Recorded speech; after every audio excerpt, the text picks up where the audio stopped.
दोस्तों आज का पौधा हमारा गुड़हल का पौधा है और इस बढ़े हुए टेम्परेचर में सभी पौधों की तरीके से गुड़हल के पौधे ने भी अपनी ग्रोथ को रोक रखा है। इस पर कलियां काफ़ी समय कम बन रही हैं और जो बन रही हैं वो उसी दिन पीली होकर नीचे गिर रही हैं। फूलों की साइज़ भी काफ़ी छोटी हो गई है तथा फूल भी काफ़ी कम आ रहे हैं। साथ में पत्तियों का रंग भी हल्का हरा होता जा रहा है। तो आज एक ऐसी ऑर्गेनिक लिक्विड फर्टिलाइज़र इसके लिए आप लोगों के साथ में शेयर करूँगी, जिसके कि इस्तेमाल से आपके गुड़हल के पौधे की काफ़ी समस्याएं हल हो जाएंगी।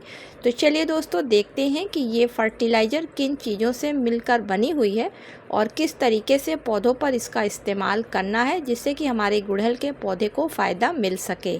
नमस्कार दोस्तों, आप सभी का अपने चैनल पर एक बार फिर से स्वागत है। तो चलिए दोस्तों वीडियो की शुरुआत करती हूँ।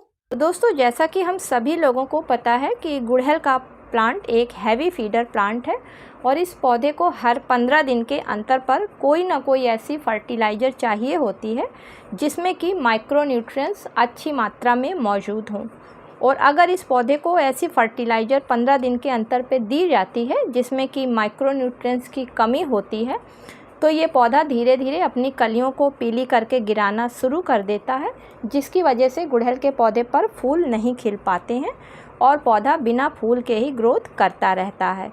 तो इस कमी को हम किस तरीके से पूरा कर सकते हैं, इसके लिए दोस्तों इस फर्टिलाइज़र को आज हम बनाएंगे और बना के अपने पौधे पर देंगे, जिससे कि हमारे पौधे से कलियों का गिरना दूर हो जाए। तो दोस्तों इस फर्टिलाइज़र को तैयार करने के लिए पहली चीज़ हमें आलू के छिलकों की ज़रूरत पड़ेगी। और ये छिलके हम सभी के किचन से रोज़ ही निकलते हैं, क्योंकि हम सभी के वहाँ रोज़ ही आलू का इस्तेमाल सब्ज़ी बनाने के लिए किया जाता है। और ये आलू के छिलके फास्फोरस का मेन सोर्स होते हैं। तो अगर इसको हम अपने पौधों पर इस्तेमाल करते हैं तो हमारे पौधों में फास्फोरस की कमी लगभग 70% दूर हो जाती है, क्योंकि इसमें फास्फोरस के अलावा भी बहुत से माइक्रोन्यूट्रिएंट्स पाए जाते हैं, जैसे कि iron, potassium, magnesium, phosphorus, calcium, copper और जिंक।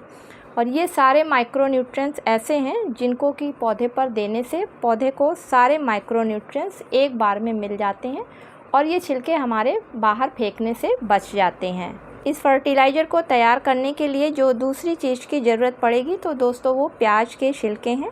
और प्याज के छिलके पोटेशियम के रिच सोर्स होते हैं, क्योंकि अगर किसी पौधे में कलियां नहीं बन रही हैं या फूलों का साइज़ छोटा हो रहा है तो उसके लिए उसमें पोटेशियम फर्टिलाइज़र को डाला जाता है।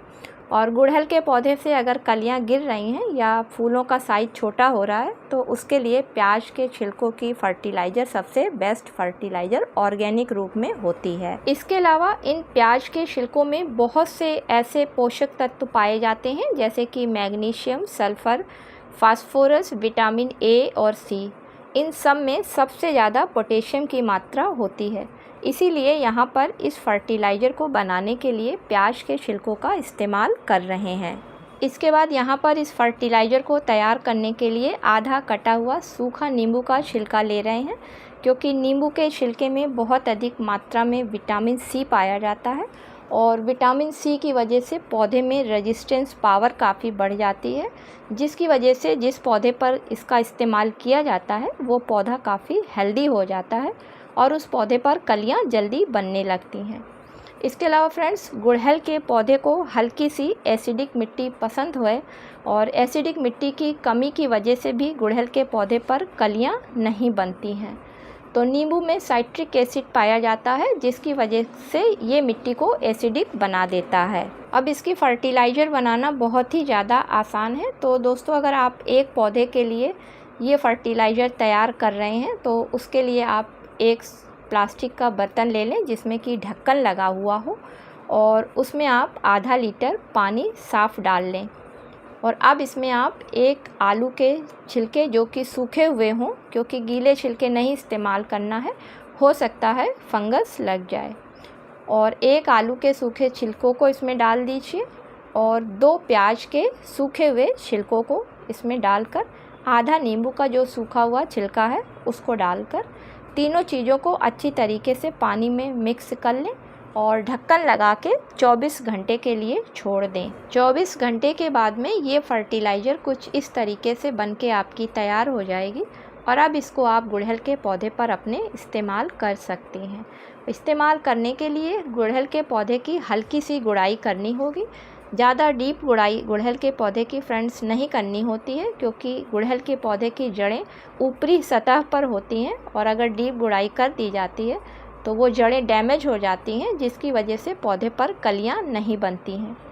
और अब इस फर्टिलाइज़र को धीरे धीरे गुड़हल के पौधे की मेन जड़ के पास डालना होता है, जिससे कि सारी ये मेन जड़ में पहुंच जाए फर्टिलाइज़र और तुरंत पौधे के हर हिस्से में इस फर्टिलाइज़र का इस्तेमाल होने लगे।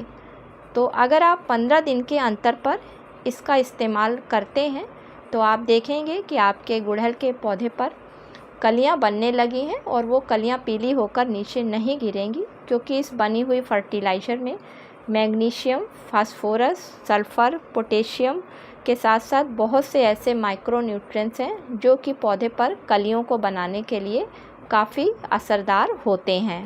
इसके अलावा अगर आपके पास इतना समय नहीं है कि आप लिक्विड फर्टिलाइज़र बनाकर अपने पौधों को दें, तो दोस्तों उसके लिए इन छिलकों को अच्छी तरीके से सुखा लें और उसके बाद फिर ग्राइंडर में एक महीन पाउडर तैयार कर लें और फिर गमले की मिट्टी में किनारे की तरफ होल बनाकर इस फर्टिलाइज़र को दबा दें। और जब आप पानी डालेंगे तो ये धीरे धीरे डिकम्पोज होएगी और पौधे को इसका पूरा फ़ायदा मिलता रहेगा। उम्मीद करती हूँ कि आज का वीडियो आप लोगों को पसंद आया होगा। अगर पसंद आया हो तो इसे लाइक और शेयर करिएगा।